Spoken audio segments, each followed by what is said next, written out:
All right. Hello, everybody. My name is Tim Molina. Thank you for joining this post-election call. We are going to be started in just a few minutes. So I see a couple people here are joining us early. Thank you for joining us this afternoon. Appreciate having you here. So again, this is the midterm post-election webinar. We appreciate you taking the time to be here early. We'll be started just a minute or two after the hour. So feel free to get settled, grab a glass of water, something to write down, write with, etc. We'll be started just a minute or two after the hour. Thank you again for joining us.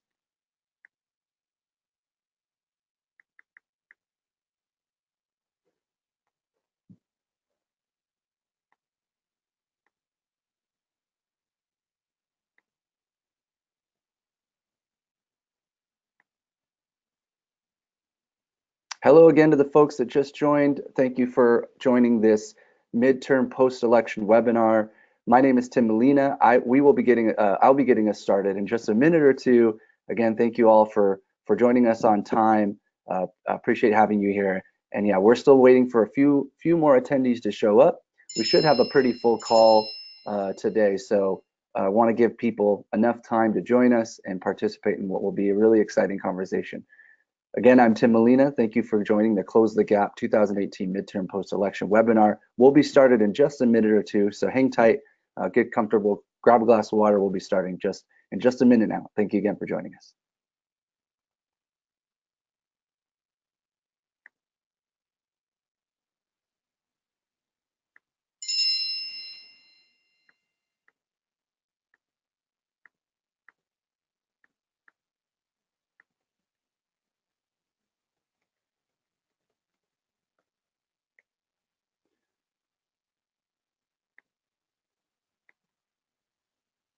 All right, folks, again, this is Tim Molina with the post-election webinar. Thank you for joining us. We're at 1 minute over, and I'm seeing people join every second, so I'm going to give folks just another 30 seconds to get us started, give people time to get here and join this exciting conversation. Again, thank you for joining the midterm post-election webinar. We'll be started in just another 30 seconds or so.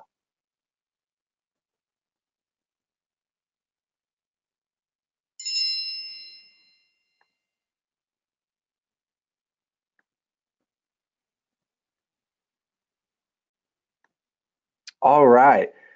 Now, welcome everybody. We're going to get started. Thank you again for joining this 2018 midterm post-election webinar with Close the Gap. My name is Tim Molina. I am the political director with Courage Campaign, and I'll be moderating this very exciting conversation. So real quick, for folks that are unfamiliar with Courage Campaign, we are one of the biggest progressive grassroots groups in California, and we fight to hold our California leaders accountable to a progressive vision for the state. It is such an honor and privilege to be here today, and so excited to chat with you. Before we really start and dive in, I do want to take a second to acknowledge and send love to the victims of the tragedies that are happening across the state. While the election was exciting, relieving, historic in many ways, this week has been a heavy one for many of us, and especially folks in California. So to the victims and the family members of the victims of the shooting in Thousand Oaks, and the thousands of families that were impacted and have been impacted by the fires happening across Northern and Southern California, our hearts and our thoughts are with you. Now, before I move forward and introduce our amazing panelists that are joining us here today, I want to do a quick intro of the tech that we're using, which is GoToWebinar. For folks unfamiliar, or this is your first time using it, welcome. You will all be muted for the entire webinar, and this will only be an audio and slideshow presentation. So here's how it's going to work. Each panelist that we have will speak on their area of expertise for about 10 minutes, and then we're going to hold question and answers for the last 10 minutes. So if you have any questions that pop up during, or if you've already have questions ready to go for our panelists, please put them in the questions box that you should see for folks using the interface. We also have a chat feature, so if you're on the interface, feel free to chat, introduce yourself, tell us your name, where you're calling in from. We'd love to get a sense of who's here today. We do have a good sizable audience today, so feel free to introduce yourself using the chat and use that to test out our technology.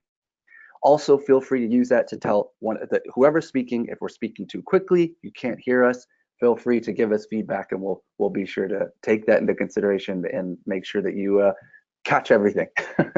All right, for folks that also just joined recently, again, this is the Close the Gap 2018 midterm post-election webinar. So exciting to have you all here. And now I'd like to introduce the speakers that we will have today in order of who's speaking when we get there. First up is Professor Kira Sanbamatsu. Kira is a professor of political science at Rutgers University and a senior scholar at the Center for American Women in Politics. Her research interests are from just across the movements, including issues around gender, race, ethnicity, parties, public opinion, and state politics. She has written numerous books and publications on these topics, but her most recent book, co-authored with Kelly Dittmar and Susan Carroll, is called A Seat at the Table: Congresswomen's Perspectives on Why Their Presence Matters. Thank you, Kira, for joining us. We look forward to having you speak with our group here. The second speaker will be Kathy Bowler. After Kira, you'll hear from one of the most seasoned political veterans here, Kathy, who is a longtime Democratic campaign strategist, organization executive, and public policy advisor. With more than 35 years of involvement in successful statewide and district level elections in all of California's many and diverse political microclimates. Bowler is known as one of the state's go-to consultants for the tightest and biggest races, and we're so excited to have her on this call in between getting millions of more votes counted. So thank you for making the time today, Kathy. And last but not least, we'll hear from Susanna Delano, who is a battle-tested communicator and political strategist based in Oakland, California. Since January 2018, Susanna has served as the executive director of Close the Gap California, a campaign to reach gender equality by recruiting progressive women to run for the California state legislature. Susanna has built power alongside those historically excluded from it for over 15 years through a previous service with Planned Parenthood in Northern California and SEIU. Thank you, Susanna, and for all your work and being here today. Now, before we go to the first speaker, I did want to share some amazing and historic highlights from the election nationally to kick us off. So first of all, this might be the fourth time I've said it. This was definitely a historic election for us during a very historic moment in our country's history. This by far was the year of the women. Our expert Kira will speak to this nationally, but I did want to just say there was a lot of firsts. First for us, especially for women running for office. Overall, there was more than 207 women running for Congress and governor, shattering some election records with that alone. 120 women were elected to office. 100 of those were elected to House, 12 women to the Senate, and 9 governors. And 45 of those women elected were women of color, and that included a lot of firsts. Our first Native American women elected to Congress. Our first Muslim American women elected to Congress. Some first Latinas elected to governors and congressional seats in several states. The first Black women elected to House seats in several states, and the list goes on and on. And I gotta say, one of the biggest winners this election were voters. It's still very early in the counting. There's still millions of votes to be counted, but I still can say we are seeing some promising numbers and some very high turnout in places across the country, especially among young voters and voters of color. But again, still early to tell. I know our friend Kathy on this call will speak to some of more of those specifics, but hey, it's still some promising numbers coming in. And there are just so many other wins across the country, whether it be the Amendment 4 in Florida, giving 1.5 million voters the right to participate in elections, or the beating of union-busting Scott Walker, which was an exciting win for many of us, first openly gay man being elected to governor, and on and on and on. I just wanted to give a couple of shout outs for some of those races and those first wins for us. If you all are involved with those or watching those, excited to note those. And of course, how can I forget? Dems flipping the House with picking up more than 30, picking up 30 House seats across the country, with several more potentially being picked up with more votes coming in. Whew, very exciting. So I want to just do a quick round of applause to you all if you're involved in that or participating in that. So now to our exciting speakers, the first one being our friend Kira, who's going to be talking about some exciting national numbers and figures. Kira, take it away. Thanks, Tim. So I am at the Center for American Women in Politics at Rutgers. So we're a research and education institute. We're nonpartisan. We've been around since 1971. And it's been mostly our data you've probably seen out in the news when we look at historic numbers this election. So it's really exciting to have a chance to talk with all of you about what we saw this year. It's been quite a cycle. I thought it might make sense to start with where we were before the election. And I think that what we've seen nationally is, gradual change in women's representation in Congress. The state legislatures we'll talk about later, but, they've been slowly growing. Interestingly, if we look at these numbers I have here, where we stood before the election, we were at a historic high with respect to women's congressional office holding and with respect to state legislative office holding. But we don't always see gains each cycle. And in fact, the number of women governors is not a historic high. The historic high was 9 some years ago. So there's no inevitability, as I think we all know, about women's office holding. So I just want to remind you where we've been. And as you can see in the raw numbers here, there's a big gender gap in most of these offices. I mean, a big party gap, with Democratic women leading the way for the most part. In fact, when we break out what's been happening, if we can go back there, go back a slide, please. If we look at what's been happening with the state legislative numbers, in fact, one of the reasons we've been hovering around 22, 24, 25% state legislators nationally is that Republican women have not seen growth. So coming into this election, Democratic women have definitely had an edge with respect to office holding. At the congressional level, in fact, while Republican women have been less than 10% of Republican members of Congress, it's more like a third for Democratic women as a percentage of Democrats in Congress. So there's been a big partisan imbalance, and this has kind of slowed the growth of women's office holding overall. So let's go on to that next slide. You probably heard a lot about women running this year, and that's because there were more women running than ever before. We saw records for the number of women who filed or entered primaries, as well as the number of women who won their primaries and won the nomination. We saw records this year for U.S. Senate, for U.S. House, for governors, and for state legislators. So just an incredible year, both in terms of who ran and then who was nominated, before we even get to what happened this week. Here, I want to show you our data, which is the number of women who filed for the U.S. House in historic perspective. If you can go back, sorry, go back to that slide, the historic perspective there. Thanks.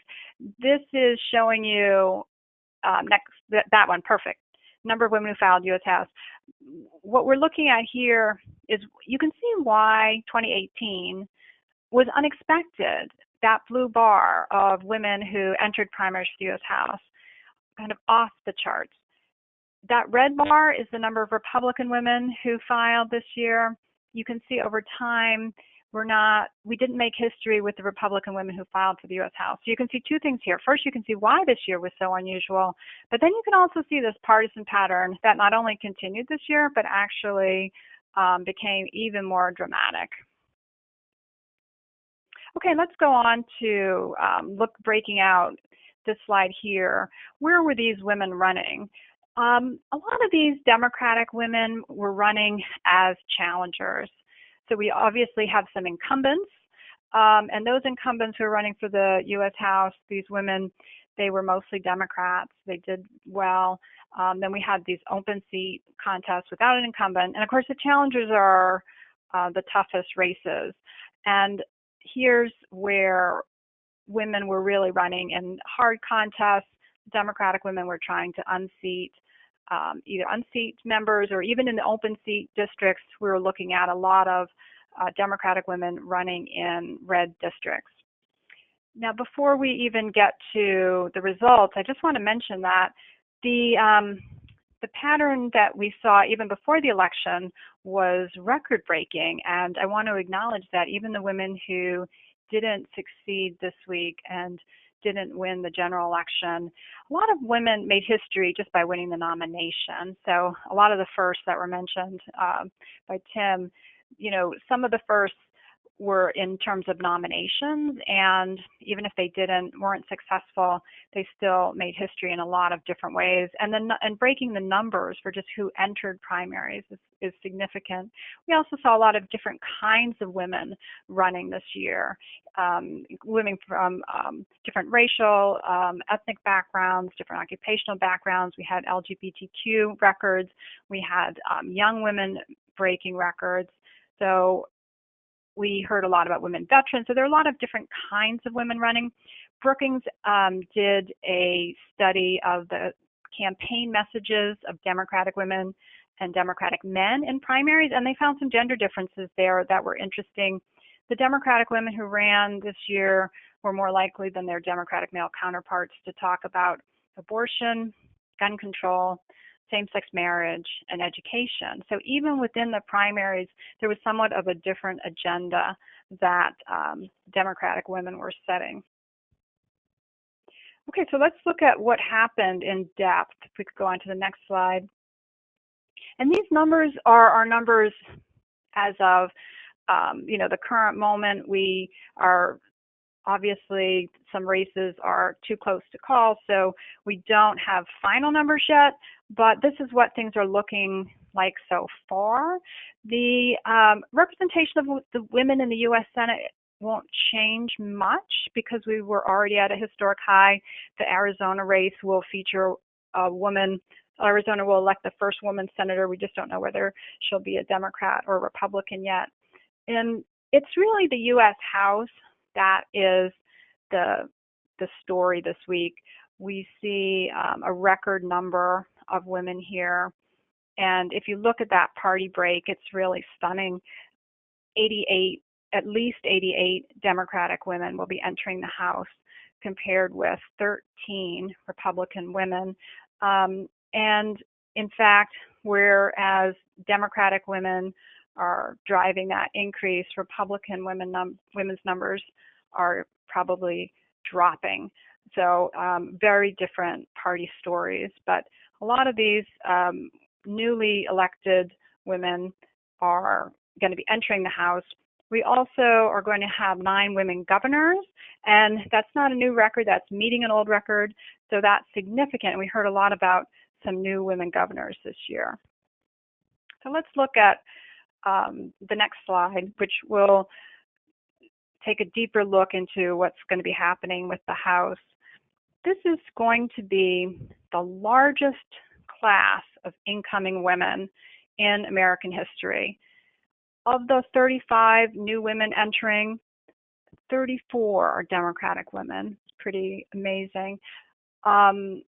These women came mostly from open seat races, but you had 14 Democratic women who defeated incumbents. So when we talk about the Democratic Party taking the House, we're really talking about women candidates and women Democrats being successful. They, ran in large numbers this year. They disproportionately won their primaries, and they helped Democrats take the House this week. As Tim mentioned, there are a lot of interesting stories along the way. We're going to have a record number of women of color in the House, depending on what happens in a couple of races. Most of the women are going to be Democrats, but so many firsts were accomplished, including the first Muslim women to enter, the first Native American women, Texas sending its first 2 Latina congresswomen. So a lot of firsts. The newly elected women governors include governors from Kansas, Maine, Michigan, New Mexico, South Dakota. In New Mexico, that means Michelle Lujan Grisham, the first Democratic woman of color to be elected governor, and we are seeing the first female governors in South Dakota and Maine. So again, we're not We didn't beat the record for the total number of women governors serving, but there are definitely some firsts in different states. And I just wanted to mention as well, some of the women who are going to be serving in January are taking seats that in the previous Congress were held by men, and they vacated those seats, either decided not to run for re-election or retired early due to some kind of sexual misconduct or sexual harassment. So some of the women are kind of taking their seats as a result of the Me Too movement. We have a lot of information on our website. I just want to mention to folks, if you're ever looking for statistics on candidates, office holding, state legislature, federal level, statewide office, we have a lot of historical data and invite people to go check it out. So why don't I stop there? That was amazing. Thank you, Kira. That was wow. It was really inspiring to see. Love the information. I have one question for you. I think that was posed by our friend Sarah here that I heard. I'm going to kind of mold it a little bit. I heard that some of these seats were a result of sexual allegations and Me Too. I was astonished to see such a large number of more women candidates running, et cetera. Would you say this? What do you think were some of the contributions to that? And also, Sarah's asking, this felt more like a blue ripple. Where actually, I'm hearing a lot of people say this is more like a women's instead of a blue wave is a women's wave. Like, what were some of the contributions to that? And would you agree with that analysis? You know, we saw a lot of Democrats running. So there were a lot of, so for example, for the House, a lot of Democratic men also ran for the House. So there were a lot of Democrats running this year. But I think there were a disproportionate presence of women. I think these women, after the election, became very energized. Some of these women had never run before. Other women, I think, saw opportunities, were dissatisfied with the president, and maybe had held office before, but saw an opening, and there were a lot of open seats this year. So I think that it's not surprising to me that we had a lot of women out there in America who could run for office and be successful. I think that more women can run. There's incredible talent in both parties, actually. But certainly this year, I think the results of the 2016 election, the Me Too movement, the political openings, and a lot of the policy areas, climate change, gun control, and so on, I think are motivating a lot of activism. And so we saw a lot of activism turn to candidacy. And I don't think that the women who became energized this year, even if they didn't win their races, I don't think those women are going to go away. Awesome. I hope not. That it's awesome to hear. And I hear that the issue, especially healthcare, I hear exit polls are showing healthcare is like number one issue for people voting, and I wonder if it's running as well. Well, thank you so much for that. That was amazing. So now to our next speaker here is Kathy Bowler, who's going to break down some of the California races for us and what we're seeing there. Kathy, it's all yours. Hi, everybody. Can you hear me? I wanted to add one thing to Kira's thing, to her report, because it's appropriate. Andy Borowitz, the satirist in the New Yorker, yesterday, his little column said, the headline was, Trump is freaking out. Trump unable to stop caravan of Democratic women invading Washington. So I think that kind of puts things in perspective, fortunately. Whoops. You guys can hear me, right? Jim? Yeah. Yes, I was giggling off on mute. That was okay. Sorry, I just wanted to, yeah. Anyway, I just want to make sure I could be heard. The way the slides here are displayed is starting with the legislature, and so we'll just go through it. Obviously, in California, we are in still full-blown election mode for the next month, land of the absentee ballot and provisional ballot, and so. We know a lot, but there is a lot we do not know, and we have some very hopeful situations with women that I'll go through right now. But I wanted to lay out basically for 2018 from the Senate and the Assembly standpoint, and then we'll talk about the statewide elective offices as well. Right now, we've picked up 2 Senate seats in the Democratic column. So now the Senate, if you see from this slide, we were at 26 going into the cycle, and we are now at 28, electing 2 new women, flipping 2 Republican seats. And we'll go into a little detail of that. And then you'll see that we were at 9 women, now we're at 13 women. I don't think that's going to change. There's still some outstanding races, but I don't think, unfortunately, we can pick those up, and neither of them are women as anyway. So on the Assembly side, we started the cycle with 55 Democrats. 18 of those were women, and now we are at 57 Democrats.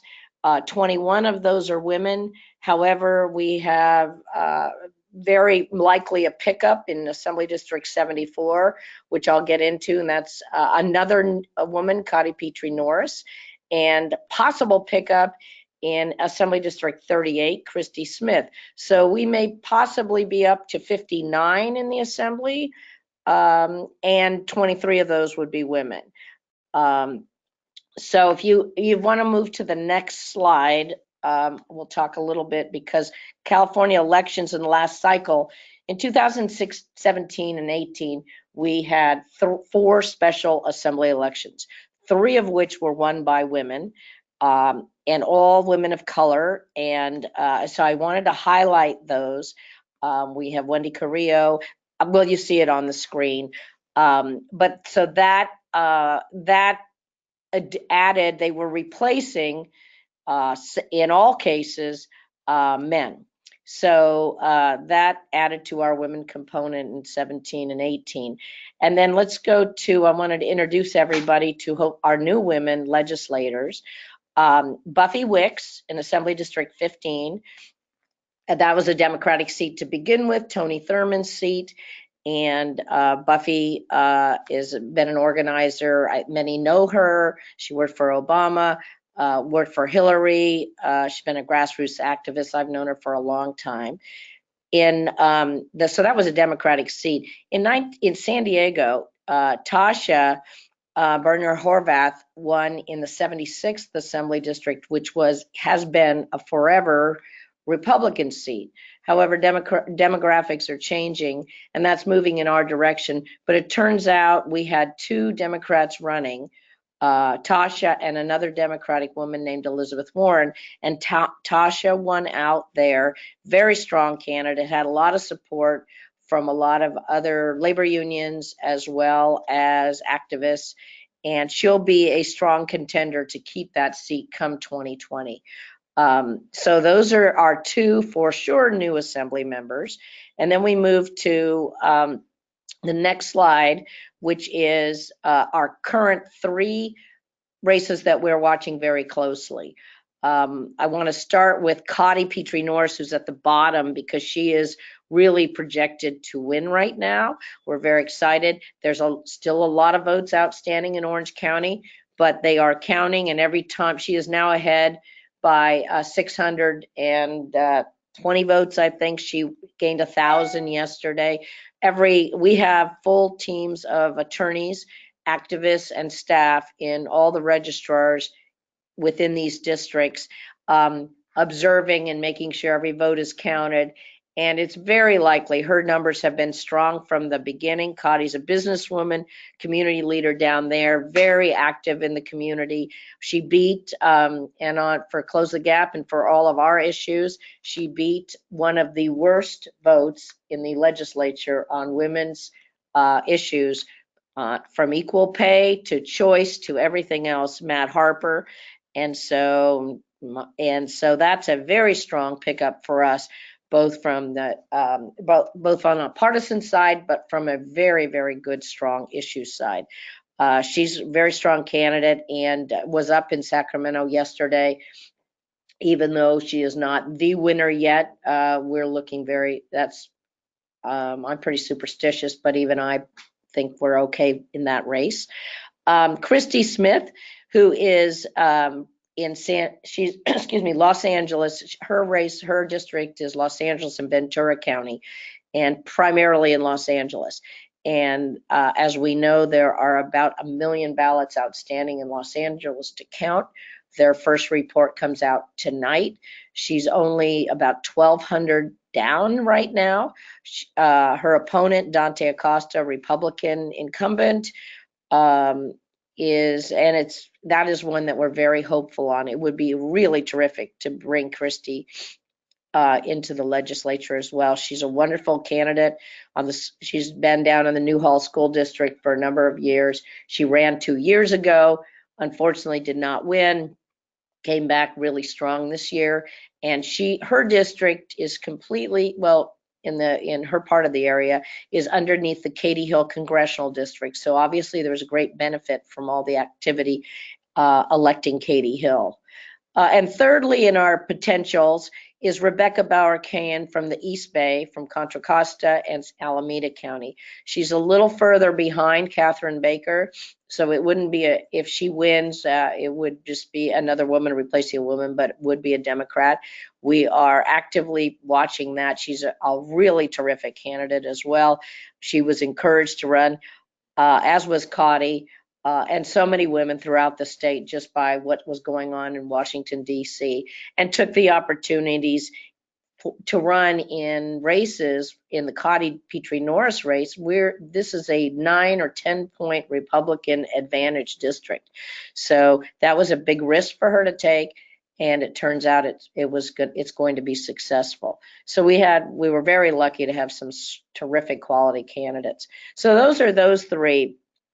If by chance Christie wins and Cotty wins, then we would be at 59 Democrats, would be at a historic high. I don't even remember, it's probably post Watergate, but I don't know that we've ever been at 59. I can't recall the stats on that in the assembly.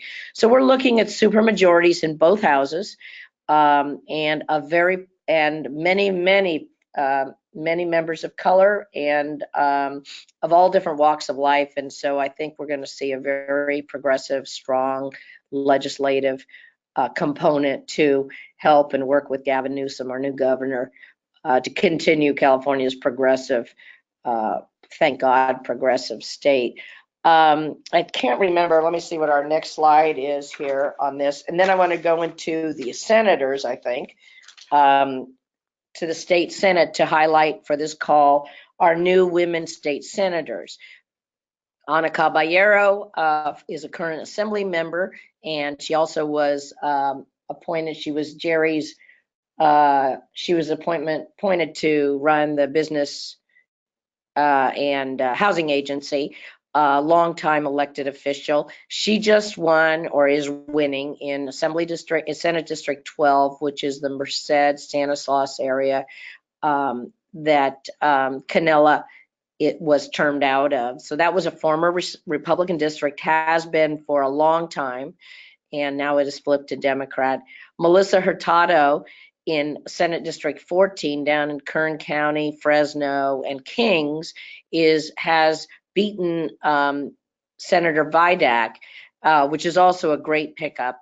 And they're two terrific women and had strong campaigns, and we're very excited about that. The Ana Caballero race, coincidentally, was also sort of overlaying the Denham Josh Harder race, which of course we're still waiting for votes on that one as well, which that one's really still too close to call. But these two are new senators, and we're really excited to have them. And then if you go into currently additional senators, but didn't flip seats, Susan Rubio has now taken one in Los Angeles in Senate District 22, and Maria Elena Durazo. I wanted to highlight both of these women.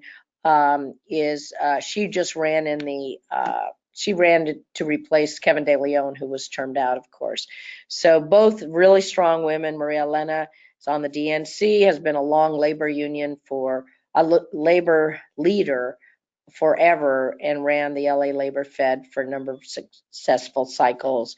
And so we've really got a great new crop of legislative leaders in particularly women. Now, if we go to the constitutional part of California, we do have some firsts here. Our first woman lieutenant governor, Eleni Kounalakis, who is an old friend and who is really excited about serving as lieutenant governor. And she'll be a terrific partner to Gavin. And then Betty Yee, Fiona Ma, now as our treasurer, of course, our 2 U.S. senators, and Malia Cohen for the Board of Equalization District 2. She replaced Fiona in that seat.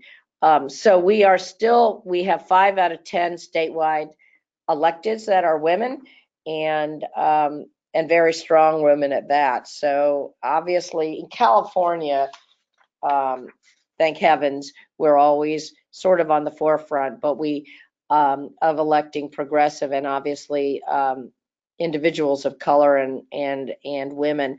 And Close the Gap has done a great job for years, as have other organizations, of increasing recruiting and assisting women looking to run for office. So we're really lucky to live in California.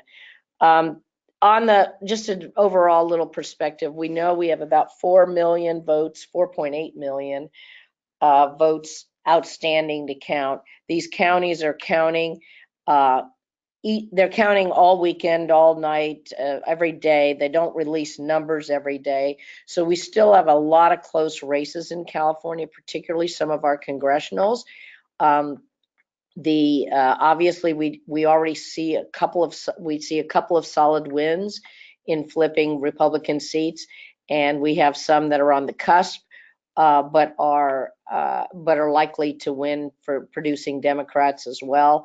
It's a long month post-election in California because of all the absentees. And now this year we had the conditional registration, which also was a couple of new rules went into effect in California that affected election day activities and will affect post-election activities as well. And one was the ability to register on election day and cast a ballot on election day. In most counties that had to occur at the registrar of voters.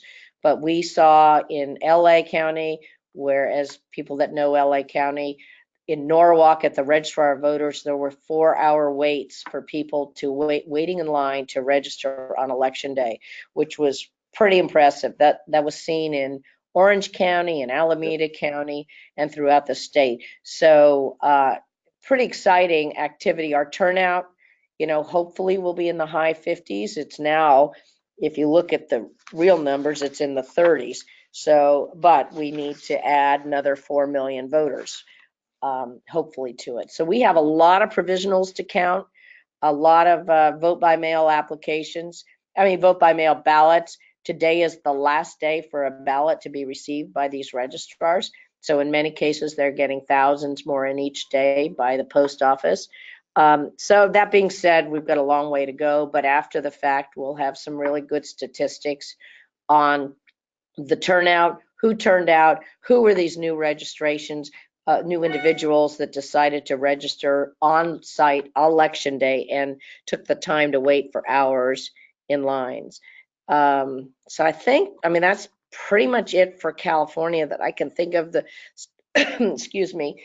Our blue wave, we would like to have picked up more seats, but I think our blue wave did very well in California. That's right. Awesome. Well, thank you for that, Kathy. A lot of information, a lot of exciting news there. If folks have questions for Kathy, feel free to put it in the chat box if you're using the interface, and we'll have a few minutes at the end of the call to go back to questions if anyone has any. Now, with that, I'm going to kick it over to Susanna with Close the Gap and talk a little bit about their work and what they saw this election. Susanna, all yours. Hi, Tim. Thanks, and thanks everybody for being here today. So at Close the Gap, California, our entire reason for being is to bring more women into the legislature, and specifically progressive women. So it's really wonderful for us to see the headlines of this year's election really dovetailing with our work over the last couple of years. So I want to talk a little bit about how we go about doing what we do and what role that work played in the election results this year. And I'll start with Wendy Carrillo. our assembly member in Assembly District 51 down in Los Angeles. You saw her in Kathy's slides as kind of the beginning of this wave and influx of women. What's the next slide? No, not yet. Sorry, go back. So Wendy, some of you will recall, ran for Congress down in Los Angeles when Jimmy Gomez eventually won that race. She was a new candidate with a labor background, mounted a strong campaign, but did not prevail. And after that campaign, we came to Wendy and we laid out what the opportunity was that we saw as far as being able to run for the vacancy that Jimmy Gomez created in the state assembly. And to make a long story short, she was able to come into our program, talk with a lot of other influential, enthusiastic supporters and leaders. And now she is our assembly member today. She joined in the graphic there, you see 27 women in the state legislature. She was that 27th woman to join at the end of last year. And since then, it's just been a very fast trajectory. But you see that only 1 year ago, women were about 1 in 5 of state legislators. And that's why Close the Gap California exists. We've really spent most of the past decade in decline in California. As far as gender equality, we're the worst in the West. A lot of people don't realize that even Idaho and Arizona have had more women than we have had in our state house for much of the last decade. So that's not the kind of minimum standard we would expect in progressive, diverse, rich California, and let alone it's not the kind of leadership that we want to display for the rest of the nation as far as leading at 50%. We know that women, when they govern, are more inclusive, transparent, and comprehensive in terms of the policy areas that they focus on. And there actually are studies that they literally get more done. They pass more bills, they're more active, they are productive, and there's less partisanship and infighting.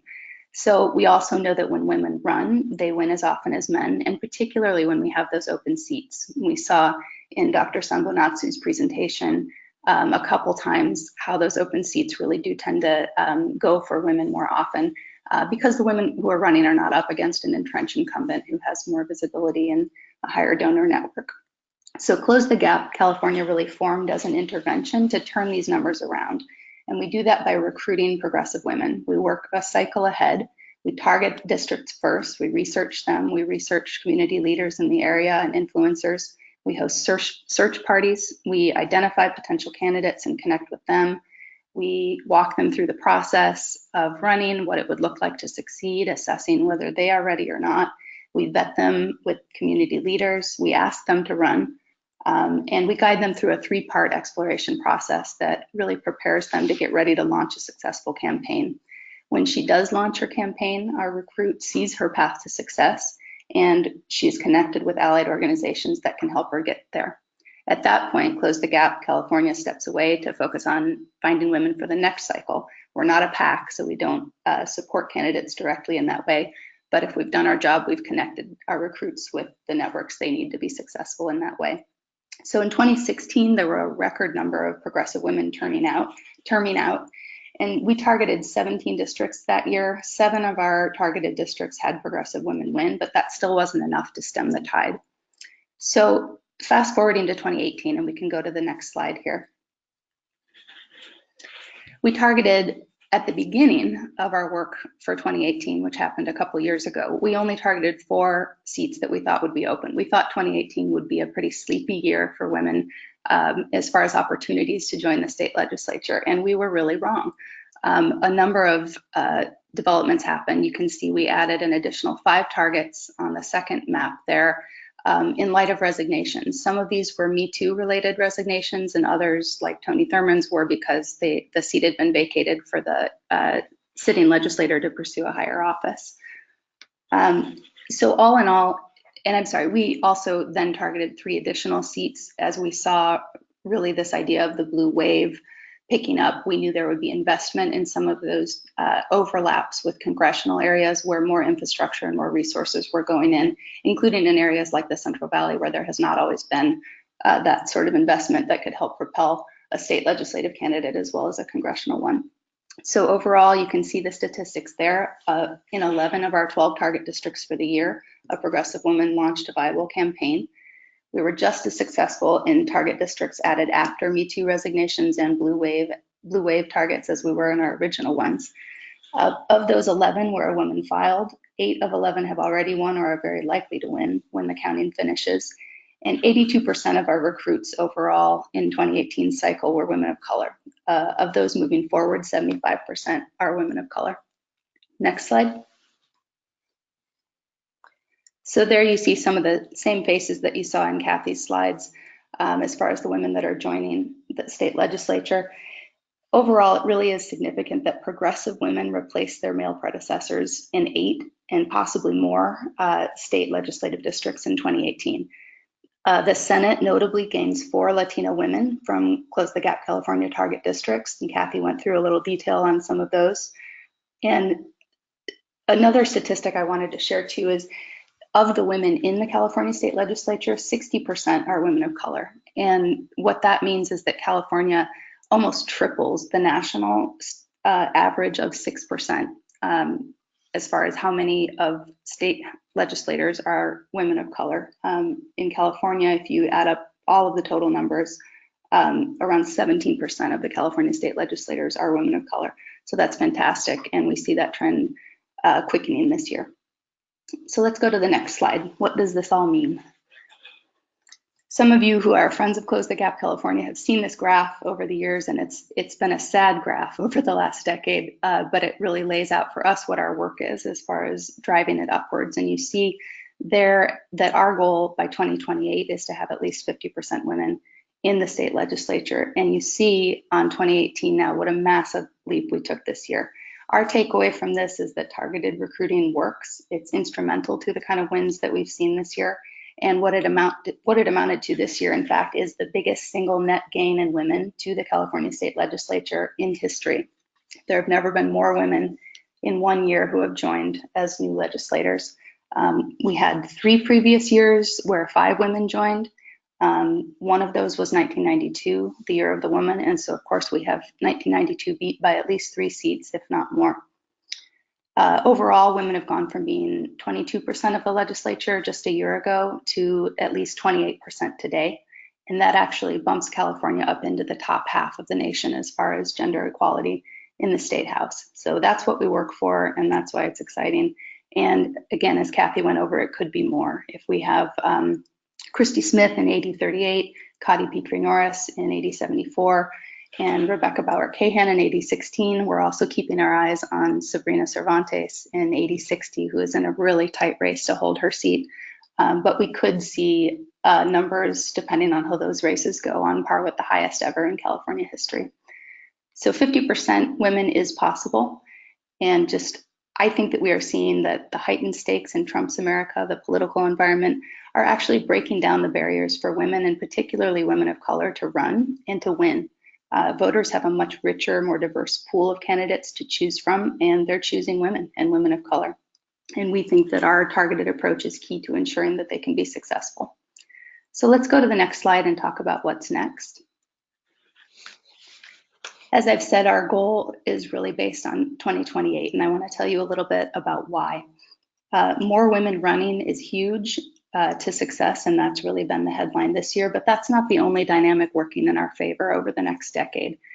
Up next is redistricting in 2022, where there will be new districts that really present a great opportunity for women who may be newcomers to not have to go up against an entrenched incumbent. And then after that, the real avalanche of open seats that you can see coming in 2024, 2026, and 2028, where almost the entire sitting legislature right now will term out due to 2 term limits. So that is the sort of great opportunity of open seats that really set the best conditions for 1992 to be such a big sweep. Recall again in Dr. Sambonatsu's presentation about how open seats are key and how women are able to win those seats in higher numbers even than when they're going up against an incumbent. In 1992, there were a record number of open seats. In 2018, there were not. So just in terms of waiting out the opportunities ahead of us, those years are the ones where we think even more history could be made. And this is really the point too where I think our work, and the reason why I'm so fulfilled by it, is because we're working to make sure that there is a long-lasting systemic change and not just a flash on the cultural radar screen with really diverse, powerful, progressive women leading the way and making sure that we have a balanced legislature that looks like California going far into the future. So let's do the next and last slide here. Just more practically in terms of what's next for us, we are focused on 2020 races and have been for most of the year, as well as the seemingly constant flood of special elections. And we'll adjust those targets for 2020 based on the final midterm outcomes.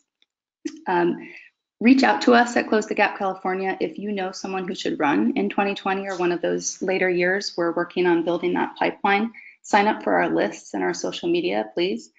And what we really need to do, our challenge at Close the Gap California over the next few years, is to scale up our proven model so that we can go even deeper and wider in terms of our statewide network. And I'm talking about the Inland Empire, continue the great strides we took in the Central Valley this year. So we are about to kick off our year-end appeal, and we really appreciate any kind of financial support that all of you are able to make. I know everybody just got finished emptying their means this time around supporting candidates, but as we head into 2019, this is the critical period for recruiting at Close the Gap. This is when we really invest and dig in to find that next generation and several generations forward of women. And so we need investment from those of you who share our vision in order to keep doing that work and to do it on a wider scale. You'll see some other areas here that you can get involved with us and some volunteer opportunities. So with that, I'll turn it back to Tim. Thank you. Awesome. Thank you, Susanna. And thank you for your work in California. It's paying off. And everybody else, I just another huge shout out to all the panelists here today. You all brought some incredible, insightful and inspiring information and news. It's still, I know it's still early, but man, I have several chills during the conversation. So thank you. And one thing I just wanted to note in Susanna, your presentation, and it kind of popped up in others, is the last time there was a quote unquote blue wave, especially out here, was people are saying in 2006, and to see that just there wasn't that same spike we're seeing now. So it does feel like this is more systemic as opposed to a cultural flash. So I just wanted to note that one. Yes, thank you for the that slide. Yeah, it's just crazy. You don't that the difference there, and to see in Kathy's presentation some of those state races that weren't even on our radar that we won and how they overlapped with the congressional races. So it's just like, feels like things are trickling down. Okay, sorry, that was my, just wanted to point those things out. Very exciting to see that. Now we have 10 minutes for questions. So there are a few I'm gonna probably take us back to. Before we do that, another reminder that we love to hear questions from you all if you have them. Feel free to use the chat box or the questions box on the interface in the control panel if you're on your computer or your phone. So please feel free to put in your questions there. All right, so I have two questions from y'all. Let's start with, actually, we touched on the first one a little bit around the blue wave and what it actually looked like. I feel like we're seeing we're still seeing a wave, but it's a little different than we expected. But the other question I'd love to just pose to any panelist who wants to jump in is, how does what we learned in the midterms affect planning for 2020? I think it's a great question from Sarah. Appreciate that. And I just open this up to the panel. Anything, any responses to this or things that stand out to you?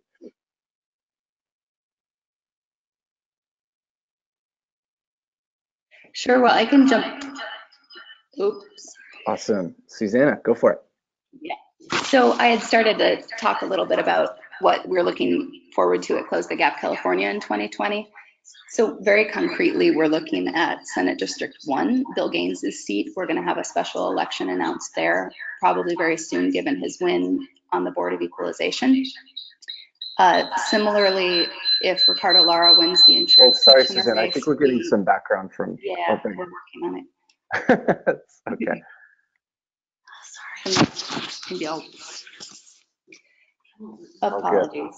So we may also have a special election in SD 33. And you know what? Why don't I turn it over to another panelist until we can get the echo taken care of? Oh, good. I can. This is Kira. I could jump in for a second from the national perspective. Please do. Okay. Well, I think from where I sit at the center, there are a couple of interesting things that we saw this year, including women raising a lot of money for their candidacies, and also women donors participated more this year nationally compared to previous cycles. So I think, it speaks to the level of engagement that we've been seeing since the 2016 election. And I think that, as I mentioned, this engagement seems to be sustainable, but I think the role of women giving money, I think that's an important part of the equation. I think the work that Close the Gap is doing and what's been happening out in California partly reflects a lot of sustained interest in recruiting and also supporting women candidates. And I think that that's why we're seeing the party imbalance. I think you see a lot of interest in electing women per se on the Democratic side that is missing on the Republican side. And I think that the grassroots support and the targeting does really help and helps explain why we're seeing those big differences nationally between women in the two parties. And this is Kathy. I could add a little bit, and I think especially on the national level, part and parcel of all this is the right candidate for the district as well. And I think we saw that in California. We saw that nationally in so many of these congressional districts where the recruiting and sometimes the luck of the draw brings the right candidate out, and that really makes a difference in getting voters to. Because especially the down ballot races where it's a legislative, where it's not the top of their minds and it's certainly not the top of the media, a candidate that connects with their own constituency makes a big difference, and it helps in terms of all the voter contact. I think in 2020, because of the presidential, even though our turnout's going to be really strong, fortunately and hopefully, we still have to work really hard to get our voters that are very busy and not focused on all the smaller elections to focus on the legislative elections as well. And in every pickup that we've had in 2018, we're going to be defending that in 2020. So we have to look towards that as well. Awesome. Thank you for that, Kathy, Susanna, and Kira. We have a few other questions come in. Thank you all for posting these. So one from Judy. I think this is for you, Kira. How did Sister District make a difference nationally? And are you watching how the texting, letter writing, calling from CA to other uncontested districts make a difference? Yeah, I think that activity definitely does matter. And I wanted to mention that in terms of thinking about where women of color have been this cycle. One thing I think that makes California really different, but that you've seen across the country this year, is women of color defying gatekeepers and the conventional wisdom about their ability to win. I think when women of color have taken their case right to voters, they've been really successful. So I think that the support that women have given each other along the way has been very important. And these firsts mean that it will be easier for candidates in the future. Great. That's awesome. And it makes me actually go back to something that Kathy and Susanna were saying around having the right candidates and recruiting the right candidates, et cetera. Some of that felt like people breaking the gate and not, quote unquote, waiting their turn. I'm wondering, Kathy or Susanna, how do you define the right candidate? Is it the one that's paid their dues? Is it one that has the right connection to the values of the voters? What makes a, quote unquote, the right candidate for these races? Well, it's complicated. I think there are a few different answers, but the biggest one I would lift up is just that the right candidate is someone that their community really looks to as a leader. And a lot of times that's because they've really proven their stripes in terms of, getting involved and active with the school or around a certain issue, or, a number of our panelists today mentioned a lot of the issues where women candidates are often coming in, whether it's gun control, criminal justice, environment, so on and so forth. But a lot of times it's just that they are well known for their good work in the community, and that they know their community very well. Every successful candidate I've ever talked to has been able to speak in amazing levels of detail about their district and their people with affection and direct knowledge. Awesome. Kathy, anything to add to that? No, actually, well, the only thing I kind of observed, especially recently, when we've had open seats and different individuals just deciding to run is, I mean, this may be, I'm sorry, Tim, but it may be sexist of me to say, but the women candidates don't take anything for granted. It seems like they work really hard, and and I'm thinking in the Rebecca case in AD 16, there was a contested primary with also a Democratic man, and a great guy, a lot of potential, all that stuff. But it's just the attitude she had always. Was she was in the streets working with the activists, getting to know all of both the volunteer from the grassroots, plus the local electeds and the voters, and she just never stopped working. And in that case, this is in AD 16 again. 2 years ago, we had a wonderful candidate as well from a teacher, but she was down 11 points in a presidential to Catherine Baker. And this time, Rebecca is only down a couple of points in a non-presidential. And part of it is the quality of the candidate and the times, but still, that's a Democratic seat. And Rebecca really made inroads where another woman candidate was not able to last time. And sometimes it's, you just never know. But I just noticed that in certain individual candidates this year more so than ever before. Yeah, no, I appreciate you saying that, Kathy. And no, I don't think it's sexist. As at Courage Campaign, where we're fighting for a progressive agenda in California, the elected officials that are carrying more than their weight in moving bold progressive policy, are women, and that's not a shock. And I think it has a lot to do with their values and their work ethic. And so it's in our Courage has made it a priority to lift and support progressive women in California, because they're leading us forward. So we welcome it, we support it, and we want to do whatever we can. So thank you for saying that. And we have time I'm going to give us time for one more minute, or one more question, sorry. And that's from Betsy here, has a question for Kira. I love this question. Do you expect to see more women leave the Republican Party as the Republican Party under Trump continues to tilt right in policies, including anti-abortion, anti-equal pay, etc.? I think that this has been a challenge for Republican women. Historically, Republican women and Democratic women were doing about the same, and Republican women elected officials have tended to come from the moderate wing of the party, and as we've seen the parties polarize, we've definitely seen a decline in the Republican women serving, whereas Democratic women, who tend to be more liberal than their male counterparts, are not necessarily disadvantaged in a polarized setting ideologically between the two parties.